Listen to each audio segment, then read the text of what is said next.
Hi friends, പത്രമാറ്റിൽ ഇനി വരാനിരിക്കുന്ന ഒട്ടനെ തന്നെ കാണിക്കാൻ പോകുന്ന നല്ലൊരു അടിപൊളി കിടുക്കൻ എപ്പിസോഡിന്റെ റിവ്യൂ ആണ് കേട്ടോ പറയുന്നത്.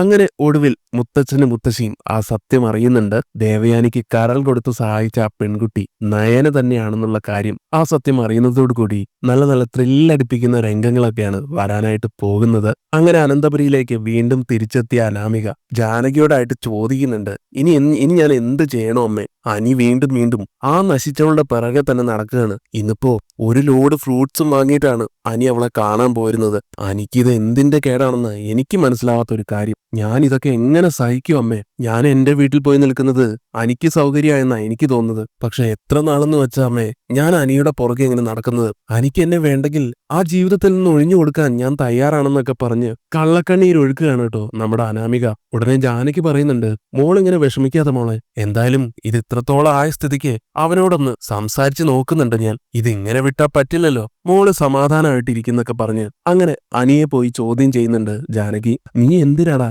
ഇന്ന് ആ നശിച്ചവളുടെ വീട്ടിലേക്ക് പോയിരുന്നത്? എന്നോട് അനാമിക മോളെ എല്ലാം പറഞ്ഞു. മോൾക്ക് എന്തുമാത്രം സങ്കടമായെന്ന് നിനക്കറിയോ? നീ എന്തിനാടാ അനി അനാമിക മോളെ ഇങ്ങനെ വിഷമിപ്പിക്കുന്നത്? ഒന്നുമില്ലെങ്കിലും അവള് നിന്റെ ഭാര്യയല്ലേ? ഇതെല്ലാം കേൾക്കുന്ന അനി തിരിച്ചു പറയുന്നുണ്ട്, ഓ അപ്പോഴേക്കും അവൾ ഇവിടെ വന്ന് എല്ലാം വിളമ്പിയല്ലേ? മോള് പറഞ്ഞതിൽ എന്താടാ തെറ്റ്? നീ ചെയ്തൊന്നും തെറ്റല്ലേ? നീ എന്തിനാടാ അവളെ കാണാൻ പോയത്? നിനക്കിനിയും ആ നശിച്ചവളുമായിട്ടുള്ള ബന്ധം ഉപേക്ഷിക്കാനായിട്ടില്ലേ എന്നൊക്കെ ജാനകി വീണ്ടും പറയുമ്പോ, എന്റെ പൊന്നമ്മേ, ഞാൻ നന്ദുവിനെ കാണാൻ പോയതൊന്നുമല്ല, ഞാൻ നയനേടത്തിയെ കാണാൻ വേണ്ടി പോയതാണെന്ന് അനി പറയുമ്പോ, നയന അവളുടെ വീട്ടില് സുഖവാസത്തിന് വേണ്ടി പോയിരിക്കല്ലേ, പിന്നെ നീ എന്തിനാ അവളെ കാണാൻ വേണ്ടി പോയത്? അനിക്കാണെങ്കിൽ കാര്യങ്ങളൊന്നും തുറന്നു പറയാൻ പറ്റാത്തത് കൊണ്ട് തന്നെ അതൊന്നും അമ്മയ്ക്ക് ഇപ്പൊ പറഞ്ഞാൽ മനസ്സിലാവില്ല എന്ന് മറുപടി കൊടുക്കുകയാണ് ചെയ്യുന്നത്. അങ്ങനെ അമ്മയോട് തർക്കിക്കാൻ ഞാനില്ലെന്നും പറഞ്ഞ് ദേഷ്യത്തോടെ അനി മുകളിലേക്ക് പോകുന്ന സമയത്തായിരിക്കും മുത്തശ്ശനും മുത്തശ്ശിയാണെങ്കിലും അതിലൂടെ വരുന്നത്. മുത്തശ്ശൻ ചോദിക്കുന്നുണ്ട്, എന്താ അനി, എന്താ ഇവിടെ ഒരു ബഹളം പോലെ? അത് ഒന്നുമില്ല മുത്തശ്ശ, എനിക്ക് ജീവിതം തന്നെ മടുത്തു. ഇവിടെ ഒന്ന് എങ്ങോട്ടെങ്കിലും ഇറങ്ങിപ്പോയാലോ എന്ന് വരെയാ ഞാൻ ചിന്തിക്കുന്നത്. ഇതും പറഞ്ഞുകൊണ്ട് അനി സങ്കടത്തോടെ മുറിയിലേക്ക് പോകാൻ തുടങ്ങുന്നതും മുത്തശ്ശൻ അനിയെ തടഞ്ഞു നിർത്തിക്കൊണ്ട് ചോദിക്കുന്നുണ്ട്, അനിമോനെ, നീ ഇത്രമാത്രം നിരാശപ്പെടാൻ ഇവിടെ ഇപ്പൊ എന്താടാ ഉണ്ടായത്? അപ്പൊ അനി പറയും, അത് മുത്തശ്ശൻ അറിയില്ലേ, ആ അനാമിക അവള് തന്നെയാണ് എന്റെ ഇപ്പോഴത്തെ പ്രശ്നം. ഏത് സമയവും എന്റെ പിന്നാലെ നടന്ന് എന്റെ സ്വസ്ഥത മുഴുവൻ കളയുകയാണ് അവള്. ഇന്ന് തന്നെ ഞാൻ നയനേടത്തിയെ കാണാൻ വേണ്ടി മാത്രമാണ് കുറച്ച് ഫ്രൂട്ട്സ് ഒക്കെ വാങ്ങി നയനേടത്തിയുടെ വീട്ടിലോട്ട് പോയത്. പക്ഷേ ഈ അനാമികയുണ്ടല്ലോ, അവൾ എന്നെ ഫോളോ ചെയ്തു വന്നു. എന്നിട്ട് എന്തെല്ലാം പ്രശ്നങ്ങളാണെന്നറിയോ അവിടെ ഉണ്ടാക്കിയത്? ഏടത്തിയുടെ അച്ഛനെയും അമ്മയും വരെ അപമാനിച്ചു സംസാരിച്ചു. അങ്ങനെയുള്ള അവളെ ഇനിയും ജീവിതത്തിൽ വെച്ച് പൊറപ്പിക്കാൻ എനിക്ക് സാധിക്കില്ല മുത്തച്ഛ. ഇത് കേൾക്കുന്ന മുത്തച്ഛൻ പറയുന്നുണ്ട്, അനിമോനെ, നീയും നയനമോളുടെ അനിയത്തിയും തമ്മിൽ ഇപ്പൊ ഒരു ബന്ധവുമില്ലെന്ന് ഞങ്ങൾക്ക് എല്ലാവർക്കും അറിയാം. പക്ഷെ അതുപോലെ അല്ലല്ലോ അനാമിക മോള്, അവൾക്ക് എല്ലാം മനസ്സിലാവണമെന്നില്ല. അല്ല, ഞാൻ ചോദിക്കട്ടെ, നീ എന്തിനാ നയനമോളെ കാണാൻ വേണ്ടി മാത്രം അങ്ങോട്ട് പോയത്? മോൾക്ക് എന്തെങ്കിലും വയ്യായി ഉണ്ടോടാ? മോളുടെ ഈ പെട്ടെന്നുള്ള വീട്ടിലേക്ക് പോകലും കാര്യങ്ങൾ ചോദിക്കുമ്പോഴുള്ള നിങ്ങളുടെ എല്ലാവരുടെയും ഒഴിഞ്ഞുമാറലും ഒക്കെ കൂടെ കൂട്ടി വായിക്കുമ്പോ എനിക്ക് എന്തൊക്കെയോ ചില സംശയങ്ങളൊക്കെ തോന്നുന്നുണ്ട്. സത്യം പറയടാ, നയനമോൾക്ക് എന്താടാ പറ്റിയത്? മുത്തശ്ശന്റെ ഈ ചോദ്യങ്ങൾ കേൾക്കുമ്പോ എന്തൊക്കെയോ ചില സംശയങ്ങൾ മുത്തശ്ശന്റെ മനസ്സിലുണ്ടെന്ന് മനസ്സിലാകുമ്പോ അനിയാണെങ്കിലും ഇനി ഒന്നും ഒളിച്ചു വെക്കേണ്ട, എല്ലാ കാര്യങ്ങളും തുറന്നു പറയാമെന്ന് തന്നെ തീരുമാനിക്കുകയാണ്. അങ്ങനെ മുത്തച്ഛനോടായിട്ട് പറയും, മുത്തച്ഛനിൽ നിന്ന് ഞാൻ ഇനി ഒരു കാര്യവും മറച്ചു വെക്കുന്നില്ല. വല്യമ്മയ്ക്ക് ബ്ലഡ് കൊടുത്ത് സഹായിച്ചതും കരള് കൊടുത്ത് സഹായിച്ചതും എല്ലാം നയനേടത്തി തന്നെയാണ്. അത് കേൾക്കുന്നത് മുത്തശ്ശനും മുത്തശ്ശിയും ആകെ ഞെട്ടുന്നുണ്ട്. തുടർന്ന് അനി പറയുന്നുണ്ട്, ഓപ്പറേഷൻ കഴിഞ്ഞതിന്റെ ചില വയ്യായികകളൊക്കെ ഉണ്ട് ഏട്ടത്തിക്ക്, അതുകൊണ്ട് ഒന്ന് റെസ്റ്റ് എടുക്കാൻ വേണ്ടിയിട്ടാണ് ഏട്ടത്തി സ്വന്തം വീട്ടിലോട്ട് പോയിരിക്കുന്നത്. മുത്തശ്ശനും മുത്തശ്ശിയും ആണെങ്കിൽ ഇതെല്ലാം അറിഞ്ഞിട്ട് ആകെ ഞെട്ടലിൽ തന്നെ നിൽക്കുകയായിരിക്കും. എന്താ മോനെ നീ പറയുന്നത്? നയനയാണ് ദേവയാനിക്ക് കരൾ കൊടുത്തതെന്നോ? എന്നിട്ട് ഞങ്ങളോടൊന്നും ഇതിനെക്കുറിച്ച് ഒരു വാക്ക് പോലും ആരും പറഞ്ഞില്ലല്ലോടാ. അത് പിന്നെ മുത്തശ്ശ, ആരും അറിയരുതെന്ന് നയനേടത്തിക്കായിരുന്നു നിർബന്ധം. എല്ലാവരും അറിഞ്ഞാൽ പിന്നെ അത് ഏതെങ്കിലും വഴി വല്യമ്മ അറിയുമെന്നും വല്യമ്മ പ്രശ്നങ്ങൾ ഉണ്ടാക്കുമെന്നും ഏട്ടത്തി ഭയന്നിരുന്നു. അതുകൊണ്ടാണ് എല്ലാവരിൽ നിന്നും ഇക്കാര്യം മറച്ചു വെച്ചത്. പക്ഷെ മുത്തശ്ശൻ കൂടെ എന്നെ തെറ്റിദ്ധരിച്ച സ്ഥിതിക്ക് മുത്തശ്ശനെങ്കിലും ഈ കാര്യം അറിയണമെന്ന് എനിക്ക് തോന്നി. നന്ദുവിനെ കാണാനല്ല മുത്തശ്ശ ഞാൻ അങ്ങോട്ട് പോയത്, വയ്യാതെ കിടക്കുന്ന നയനേടത്തിയെ കാണാൻ വേണ്ടിയിട്ട് മാത്രമാണ്. അങ്ങനെ അനിയിൽ നിന്നും എല്ലാ സത്യങ്ങളും അറിയുമ്പോൾ മുത്തശ്ശൻ മുത്തശ്ശിയോടായിട്ട് പറയുന്നുണ്ട്, വാസുന്ദരെ, എന്തൊക്കെയാണോ ഞാൻ ഈ കേട്ടത്? നമ്മുടെ നയനമോളാണ് ദേവയാനിക്ക് കരൾ കൊടുത്തതെന്നോ? എത്രമാത്രം നന്മയുള്ള മനസ്സിന്റെ ഉടമയാണോ നമ്മുടെ നയനമോള്? ആദർശിന് കിട്ടിയ മഹാഭാഗ്യമാണ് ആ കുട്ടി. എന്നിട്ടും ദേവയാനിയുടെ കണ്ണ് മാത്രം ഇതുവരെ നയനമോളുടെ നേർക്ക് തുറന്നില്ലല്ലോ. എന്നായിരിക്കും ഇനി ദേവയാനി നയനമോളെ ഒന്ന് അംഗീകരിക്കുന്നത്? എന്തായാലും വസുന്ധരെ, നീ ഒന്ന് പെട്ടെന്ന് റെഡിയാക്. നമുക്ക് എത്രയും പെട്ടെന്ന് നയനമോളെ ഒന്ന് കണ്ടിട്ട് വരാം. ഇപ്പോഴത്തെ അവസ്ഥയിൽ നയനമോളെ കാണുന്നതിൽ എനിക്ക് പ്രയാസമുണ്ട്. എന്നാലും എനിക്ക് നിനക്ക് നയനമോളെ കാണാതിരിക്കാൻ പറ്റുമോ? ഉടനെ മുത്തശ്ശിയും പറയുന്നുണ്ട്, അതെ, ഒരു ദിവസം പോലും ആ മോളെ കാണാതിരിക്കാൻ എനിക്ക് പറ്റില്ല. ഇപ്പൊ നയനമോളുടെ അവസ്ഥ കൂടെ അറിഞ്ഞപ്പോ മോളെ പെട്ടെന്ന് തന്നെ കാണണമെന്ന് എനിക്ക് തോന്നുക. എങ്കിൽ പിന്നെ താൻ വാടോ, നമുക്ക് നയനമോളെ ഒന്ന് കണ്ടിട്ട് വരാമെന്നും പറഞ്ഞുകൊണ്ട് മുത്തശ്ശനും മുത്തശ്ശിയും പോകാനായിട്ട് ഇറങ്ങുകയാണ്. മുത്തശ്ശനും മുത്തശ്ശിയും അങ്ങനെ പോകുന്ന വഴിക്ക് പെട്ടെന്ന് വഴി മാറിയതുപോലെ തോന്നുന്നുണ്ട്. മുത്തശ്ശന് ഡ്രൈവറോട് ഉടനെ ചോദിക്കുന്നുണ്ട്, അല്ല, നയനമോളുടെ വീട്ടിലേക്ക് പോകുന്ന വഴി ഇതല്ലല്ലോ. അപ്പോൾ ഡ്രൈവർ പറയും, എന്നോട് ആദർശ് സാറ് പറഞ്ഞു തന്ന വഴി ഇതാണ്. അവരിപ്പോ പുതിയ വീട്ടിലോട്ടാണ് താമസം മാറിയിരിക്കുന്നത്. അപ്പോഴാണ് മുത്തശ്ശനും ജയൻ അതിനെക്കുറിച്ച് തന്നോട് സൂചിപ്പിച്ചിരുന്ന ആ ഒരു കാര്യത്തെപ്പറ്റി ഓർമ്മ വരുന്നത്. എന്നിട്ട് വസുന്ധരയോടായിട്ട് പറയുന്നുണ്ട്, ആ വസുന്ധരെ, ഞാനത് പറയാൻ വിട്ടുവല്ലേ, ഗോവിന്ദന്റെ വീട് പഴയ വീടല്ലേ, സൗകര്യങ്ങളും കുറവാണ്. അത് മാത്രമല്ല, ഓപ്പറേഷൻ കഴിഞ്ഞ് വരുന്ന മോൾക്ക്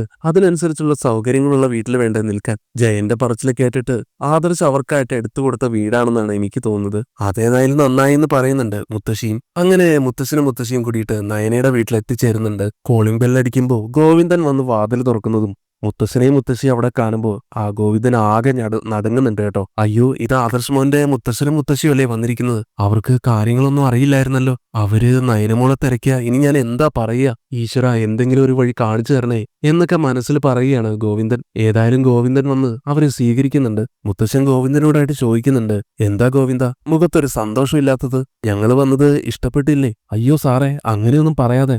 ഗോവിന്ദൻ അത് പറയുമ്പോ മുത്തശ്ശനൊരു ചിരിയോടെ മുത്തശ്ശിയോടായിട്ട്, വസുന്ധരെ, നമ്മളെ കണ്ടപ്പോ ഗോവിന്ദൻ ഒന്ന് പേടിച്ചെന്നാ എനിക്ക് തോന്നുന്നത്. അയ്യോ, ഞാൻ പേടിച്ചൊന്നുമില്ല സാറേ എന്ന് ഗോവിന്ദൻ പറയുന്നുണ്ടെങ്കിലും മുത്തശ്ശൻ ചോദിക്കുന്നുണ്ട്, എന്തിനാ ഗോവിന്ദ എന്നെ ഇങ്ങനെ ഇപ്പോഴും സാറേ എന്ന് തന്നെ വിളിക്കുന്നത്?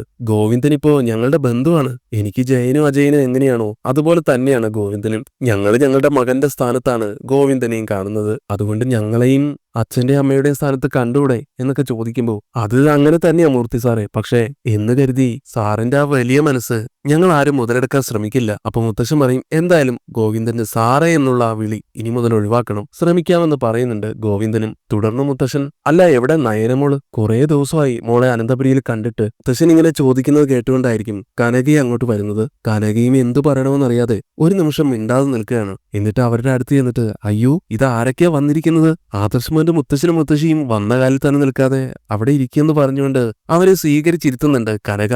ഗോവിന്ദന്റെ പോലെ തന്നെ കനകയുടെ മുഖത്തും അത്ര തെളിച്ചമില്ലല്ലോ, എന്തുപറ്റി? അങ്ങനെ മുത്തച്ഛൻ ചോദിക്കുന്നത് കേട്ട് രണ്ടുപേരും ഒന്നും മിണ്ടാതെ അങ്ങനെ പരസ്പരം നോക്കുകയാണ്. ആ സമയം അവരുടെ വിഷമം മനസ്സിലാക്കി മുത്തച്ഛൻ തന്നെ അവരോട് പറയുന്നുണ്ട്, വിഷമിക്കണ്ട, ഞങ്ങൾ എല്ലാ സത്യങ്ങളും മനസ്സിലാക്കിയിട്ടാണ് ഇങ്ങോട്ട് വന്നിരിക്കുന്നത്. കുറച്ച് വൈകിയാണെങ്കിലും അനിമോൻ സത്യങ്ങളെല്ലാം എന്നോട് പറഞ്ഞു. ഗോവിന്ദനും കനകത്തിനും ഒക്കെ വല്ലാത്ത വിഷമാവുന്നുണ്ട് അത് കേൾക്കുമ്പോ. തുടർന്ന് മുത്തച്ഛൻ നയന എവിടെയാണെന്ന് തിരക്കുകയാണ്. അവൾ അകത്തുണ്ടെന്ന് കനകം വിഷമത്തോടെ പറഞ്ഞു കൊടുക്കുമ്പോ കനകയുടെ ആ വിഷമഭാവം കണ്ടിട്ട്, എന്തിനാ കനകം വിഷമിക്കുന്നത്? ശരിക്കും പറഞ്ഞ മോളൊരു പുണ്യപ്രവൃത്തിയല്ലേ ചെയ്തത്, അതിൽ സന്തോഷിക്കുകയല്ലേ വേണ്ടത്. പക്ഷെ ദേവയാനിക്ക് വേണ്ടിയാണ് നയന ഇതൊക്കെ ചെയ്തത്. എന്നിട്ടും അമ്മായിയമ്മ മരുമകളെ സ്നേഹിക്കുന്നില്ലല്ലോ, തിരിച്ചറിയുന്നില്ലല്ലോ. അതാണ് കനകയുടെയും ഗോവിന്ദന്റെയും വിഷമമെന്ന് മനസ്സിലാക്കുമ്പോൾ മുത്തശ്ശൻ തന്നെ രണ്ടുപേരോടുമായിട്ട് പറയുന്നുണ്ട്, എല്ലാം ശരിയാവുമെന്നും ദേവയാനിയുടെ അസുഖമൊക്കെ ഭേദമായി കഴിഞ്ഞാൽ നമുക്ക് തന്നെ എല്ലാ സത്യങ്ങളും അവളോട് തുറന്നു പറയാം. അതോടുകൂടി അമ്മായിയമ്മ മരുമകളെ സ്നേഹിച്ചു തുടങ്ങും. പിന്നെ നയനമോളുടെ മനസ്സിൽ തീരെ കളങ്കമില്ല, അതുകൊണ്ട് തന്നെ അതിനൊരു പ്രയാസം ഉണ്ടാവില്ല എന്നൊക്കെ പറഞ്ഞ് അവരെ ആശ്വസിപ്പിക്കുന്നുണ്ട് മുത്തശ്ശനും മുത്തശ്ശിയും. അങ്ങനെ നയനയുടെ റൂമിലോട്ട് ചെല്ലുകയാണ് രണ്ടുപേരും. നയന നല്ല ഉറക്കത്തിലായിരിക്കും കേട്ടോ. കനക പതിയെ നയനയെ വിളിച്ച് ഉണർത്തുന്നുണ്ട്. മോളെ, ഇത് ആരൊക്കെയാ വന്നിരിക്കുന്നത് നോക്കിയേ എന്ന് പറയുമ്പോ മുത്തശ്ശി കനകയോടായിട്ട് പറയുന്നുണ്ട്, കനകെ, മോൾ ഉറങ്ങുകയാണെങ്കിൽ ഉറങ്ങിക്കോട്ടെ. സത്യം അറിഞ്ഞപ്പോ ഞങ്ങൾക്ക് അവിടെ ഇരിപ്പുറച്ചില്ല, അതുകൊണ്ടാണ് ഞങ്ങൾ മോളെ കാണാനായിട്ട് ഓടി വന്നത്. എന്തായാലും മുത്തശ്ശന്റെയും മുത്തശ്ശിയുടെയും ശബ്ദം കേട്ട് നയന കണ്ണു തുറക്കുന്നുണ്ട്. അവരെ കണ്ട് എണീക്കാൻ തുടങ്ങുന്ന നയനയെ പതുക്കെ പിടിച്ചെഴുന്നേൽപ്പിക്കുന്നുണ്ട് ഗോവിന്ദൻ. മുത്തശ്ശനെയും മുത്തശ്ശിയും കാണുമ്പോൾ നയനയ്ക്ക് ഒത്തിരി സന്തോഷാവുന്നുണ്ട്. മുത്തശ്ശി, നിങ്ങൾ എങ്ങനെ ഇങ്ങോട്ട് വന്നത്? ആരാ നിങ്ങളോട് ഇക്കാര്യം പറഞ്ഞത് എന്നൊക്കെ നയന ചോദിക്കുമ്പോ, ആര് പറഞ്ഞില്ലെങ്കിലും നയനമോൾക്ക് ഒരാപത്ത് വരുമ്പോ ഞാനും വസുന്ധരയും അതറിയാതിരിക്കോ? മോൾക്ക് എന്തോ ഒരാപത്ത് സംഭവിച്ചിട്ടുണ്ടായിരുന്നെന്നേ ഞങ്ങൾക്ക് തോന്നിയിരുന്നുള്ളൂ. അതെന്താണെന്ന് അനി പറഞ്ഞപ്പോഴാണ് വ്യക്തമായത്. അതേസമയം ഈ അവശതയിലും നയന ചോദിക്കുന്നുണ്ട്, മുത്തശ്ശനും മുത്തശ്ശിയും സമയത്ത് മരുന്നൊക്കെ കഴിക്കുന്നില്ലേ എന്ന്. അപ്പൊ മുത്തശ്ശൻ പറയും, മോളിങ്ങനെ വയ്യാതെ കിടക്കുമ്പോഴും മുത്തശ്ശന്റെ കാര്യമൊക്കെ അന്വേഷിക്കുന്നുണ്ടല്ലോ, അതിനപ്പുറം വേറെ എന്താ ഈ മുത്തച്ഛന് വേണ്ടത്? മോൾക്കിപ്പോ വേദനയുണ്ടോന്ന് ചോദിക്കുമ്പോ, ചെറുതായിട്ടുണ്ട് മുത്തശ്ശ, പക്ഷെ കാര്യമാക്കണ്ട, മാറിക്കോളും. അങ്ങനെ നയന മറുപടി കൊടുക്കുമ്പോ, അത് പിന്നെ അങ്ങനെയല്ലേ നയനമോള് പറയുള്ളൂ. എന്നാലും മുത്തശ്ശൻ ചോദിക്കുക, എന്തെങ്കിലും ബുദ്ധിമുട്ട് തോന്നുന്നുണ്ടെങ്കിൽ പെട്ടെന്ന് തന്നെ ഹോസ്പിറ്റലിലേക്ക് വിളിച്ചോണം, ഒന്നിനും ഒരു മടിയും വിചാരിക്കരുത്. മുത്തശ്ശിയും പറയുന്നുണ്ട്, നയനമോളെ കാണാഞ്ഞിട്ട് എനിക്കും മുത്തശ്ശനും ഒരു സമാധാനമില്ലായിരുന്നു. മോളെ ഇങ്ങനെ ഒരു അവസ്ഥയിൽ കാണേണ്ടി വരുമെന്ന് ഞാനും ഇദ്ദേഹവും ഒരിക്കലും കരുതിയിട്ടില്ലായിരുന്നു. മോൾക്ക് ഇതിനുള്ള പ്രതിഫലമൊക്കെ ദൈവം തരും. മോളുടെ ഈ നന്മയെല്ലാം ദേവയാനി വൈകാതെ തന്നെ തിരിച്ചറിയും. അങ്ങനെ എല്ലാവരോടും യാത്ര പറഞ്ഞ് മുത്തശ്ശനും മുത്തശ്ശിയും അവിടെ നിന്ന് ഇറങ്ങാൻ തുടങ്ങുകയാണ്. ഇതിനിടയ്ക്ക് ഗോവിന്ദനോടും കനകയോടും ഒരു ദിവസം അങ്ങോട്ട് വരണമെന്നും പറഞ്ഞ് വിളിക്കുന്നുണ്ട്. നയനമോൾ ഇവിടെയാണെങ്കിലും നവ്യമോൾ അവിടെ ഉണ്ടല്ലോ, മോളെ കാണാൻ വേണ്ടി ഇടയ്ക്കൊക്കെ അങ്ങോട്ട് വരണം. പിന്നെ തലതിരിഞ്ഞ കുറെ സ്ത്രീകളുണ്ട് അവിടെ, അവരുടെ സംസാരം ഒന്നും കേൾക്കാതിരിക്കുന്നതാണ് നല്ലത്. പക്ഷെ നവ്യമോളെ കാണാൻ വേണ്ടി നിങ്ങൾക്ക് ഇടയ്ക്കിടയ്ക്ക് അവിടേക്ക് വരാം. പിന്നെ ഈ വിവരമൊന്നും നവ്യയ്ക്ക് അറിയില്ലല്ലോ എന്ന് ചോദിക്കുമ്പോൾ ഇല്ലെന്നും നവ്യയോട് പറഞ്ഞിട്ടില്ലെന്നും, പറഞ്ഞു കഴിഞ്ഞാൽ പിന്നെ അതാരെങ്കിലും അറിയുമോ എന്നുള്ള ഒരു പേടിയാണ് ഞങ്ങൾക്ക്. അങ്ങനെ പറയുന്നുണ്ട് ഗോവിന്ദ്. അങ്ങനെ പേടിക്കേണ്ട കാര്യമൊന്നുമില്ല. നയനമോളിപ്പോ പഴയ ആളൊന്നുമല്ല, ഒരുപാട് മാറ്റമുണ്ട്. അങ്ങനെ അവര് സംസാരിച്ച് ഇറങ്ങാൻ നിൽക്കുന്ന സമയത്തായിരിക്കും നന്ദു അവിടേക്ക് വരുന്നത്. നന്ദുവിനെ കാണുമ്പോ ചെയ്യാത്ത തെറ്റിന് മോളെ ഒരുപാട് കുറ്റപ്പെടുത്തുന്നുണ്ടല്ലോ അനന്തപുരിയിലെ സ്ത്രീകള്. അവരുടെ വിവരമില്ലായ്മ കൊണ്ടാണ് അവരങ്ങനെയൊക്കെ ചെയ്യുന്നത്. മോൾ അതൊന്നും കണ്ടില്ല എന്ന് നടിച്ചാൽ മതി എന്നൊക്കെ പറഞ്ഞു കൊടുക്കുന്നുണ്ട് മുത്തശ്ശനും മുത്തശ്ശിയും. മുത്തശ്ശി പറയുന്നുണ്ട്, ഈ കുട്ടിയായിരുന്നു നമ്മുടെ വീട്ടിൽ മരുമകളായിട്ട് വരേണ്ടിയിരുന്നത്. എന്നാൽ നമ്മുടെ വീട്ടിലെ പലരും അത് മറച്ചു വെച്ചു, നയനമോൾ അടക്കം. ഇനിയിപ്പോ അതിനെപ്പറ്റിയൊന്നും പറഞ്ഞിട്ട് കാര്യമില്ലല്ലോ വസുന്ധരെ. എന്തായാലും ഇനി ഈ മോൾക്ക് നല്ലൊരു ബന്ധം കണ്ടുപിടിക്കണം ഗോവിന്ദ. പിന്നെ കല്യാണത്തിനുള്ള ചിലവുകളൊന്നും ആലോചിച്ച് ഗോവിന്ദൻ വിഷമിക്കരുത്, അതൊക്കെ ഞങ്ങൾ നോക്കിക്കൊള്ളാൻ ഉറപ്പ് കൊടുക്കുന്നുണ്ട് മുത്തശ്ശൻ. ഈ സമയത്ത് നന്ദ പറയും, എനിക്കിപ്പോ കല്യാണമൊന്നും വേണ്ട, ഞാനൊരു ജോലിയാണ് അന്വേഷിക്കുന്നത്, അത് കഴിഞ്ഞിട്ട് മതി കല്യാണം. ജോലിക്കൊന്നും മോൾ ഇതുവരെ അന്വേഷിച്ചില്ലേ എന്ന് മുത്തശ്ശൻ ചോദിക്കുമ്പോ, അന്വേഷിക്കാഞ്ഞിട്ടൊന്നുമല്ല സാറേ, ഒരു പോലീസുകാരിയാണോ എന്നാണ് മോളുടെ ആഗ്രഹം. അതിനുവേണ്ടിയുള്ള ശ്രമത്തിലാണ് നന്ദു ഇപ്പോ. കൊള്ളാലോ, നമ്മുടെ കുടുംബത്തിൽ ഒരു പോലീസ് ഓഫീസർ ഉണ്ടാവുക എന്നുള്ളത് എല്ലാവർക്കും അഭിമാനിക്കാവുന്ന ഒരു കാര്യമാണ്. എന്തായാലും മോൾക്ക് മോളുടെ ആ സ്വപ്നം നേടിയെടുക്കാൻ കഴിയട്ടെ എന്ന് പറഞ്ഞുകൊണ്ട് മുത്തശ്ശനും മുത്തശ്ശിയും നന്ദുവിനെ അനുഗ്രഹിക്കുന്നുണ്ട് കേട്ടോ. ശേഷം എല്ലാവരോടും യാത്ര പറഞ്ഞ് നയനെ കണ്ട സന്തോഷത്തിൽ മുത്തശ്ശനും മുത്തശ്ശിയും തിരികെ അനന്തപുരിയിലോട്ട് മടങ്ങുകയാണ്.